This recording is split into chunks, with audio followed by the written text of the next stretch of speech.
और मैं शुरुआत करना चाहूंगी उद्बोधन से, क्योंकि मंच पर उपस्थित सभी हमारे खास मेहमान, उन्हें सुनना भी बेहद अहम रहेगा कि आखिर ब्यावर को लेकर उनका विजन क्या है और साथ ही साथ फर्स्ट इंडिया न्यूज के इस इनिशिएटिव को वो कैसे देखते हैं। मैं सबसे पहले आमंत्रित करना चाहूंगी उद्बोधन के लिए श्री रामचंद्र चौधरी जी को, चेयरमैन अजमेर जिला दुग्ध उत्पादक सहकारी संघ अजमेर। जोरदार तालियों के साथ स्वागत कीजिए श्री रामचंद्र चौधरी जी का।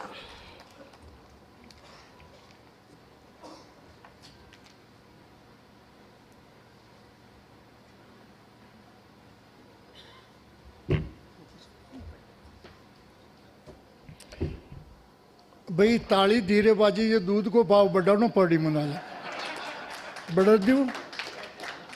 हिंदुस्तान में दूध के भाव अजमेर डेयरी तय करती, चाहे खरीदने का करे चाहे बेचने का करे। मंच पे विराजमान पवन जी साहब हमारे पूर्व में रजिस्ट्रार भी रहे डेयरी कोऑपरेटिव्स के इनके, और आप कातिल साहब के छोटे भाइयों, इसलिए पारिवारिक संबंध होने के नाते मैं आपसे ही शुरुआत कर रहा हूँ।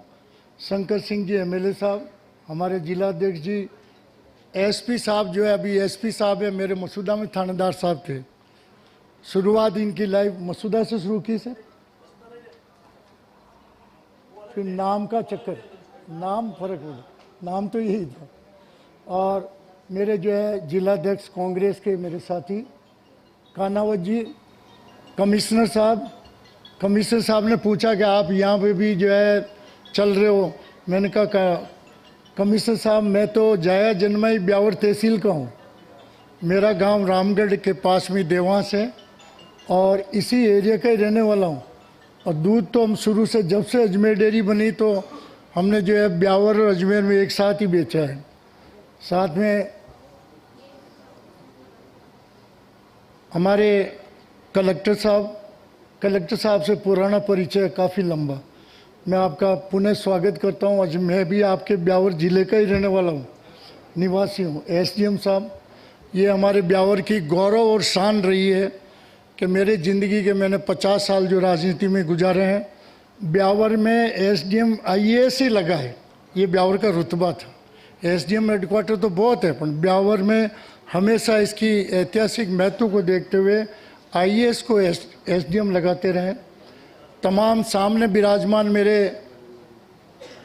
दूध के उपभोक्ता साथीगण, मेरे सम्मानीय अतिथिगण, पूजनीय अतिथिगण, मैं ज़्यादा समय नहीं लेके यही कहना चाहता हूँ कि आप ब्यावर को क्या बनाना चाहते हैं।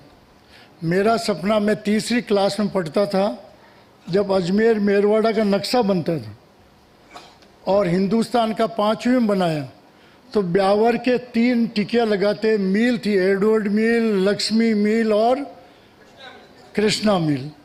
अब उनका नाम निशान नहीं रहा।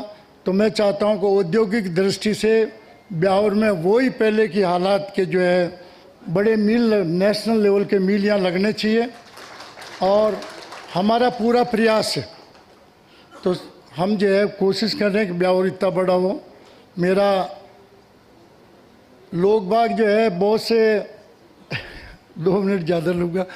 मारवाड़ में चाय बंद की हमारे समाज वालों ने, नागौर में चाय बंद की 1980 में, कोई चाय होटल की नहीं पिएगा। अजमेर ज़िले में भी हो गई और अजमेर ज़िले में जो है अपने बंद हुई। 2-1 जो मस्करे नहीं बंद कर रहे थे उनको बुलाया समाज वालों ने, अरे भाई मांगीलाल तू जो है चाय पी वो बंद न की दी। वो उसने मांगीलाल ने मस्करे में जवाब दिया, ये हाथ रखे गंदा था, मुँह चाय न पीऊँ तो मैंने तो आदमी न दी के मुंडा गया, तो चाय का इसको पीने दो। तो मैं ये कहना चाहता हूँ कि सबसे पहले मैं उठते ही यदि फर्स्ट इंडिया टीवी नहीं लगाऊँ तो मेरा दिन का शुरुआत मज़ा, आनंद ही नहीं आता है। ये बात सही है कि कातिल साहब का पग फेरा है। बुजुर्ग कहते हैं घर में एक बीननी आचा पग फेरा किया हो तो घर माला माल, करोड़पति, अरबपति बन जाओ। तो कातिल साहब ईटीवी में गए, जी टीवी में गए, जहाँ गए उनको आबाद करके चलते गए। और आज जो फर्स्ट इंडिया और न्यूज़ इंडिया की जो न्यूज़ है उसमें फर्स्ट में है, तो इनमें रौनक ही अलग है। मैं मेरा राजनीतिक गुरु परसा मदेना जी को मानता हूँ। उन्होंने मुझे ईमानदारी सिखाई ज़िंदगी में उसके बाद मैं अशोक गहलोत जी को मेरे गुरु मानता हूँ। उन्होंने विकास करना सिखाया मुझे।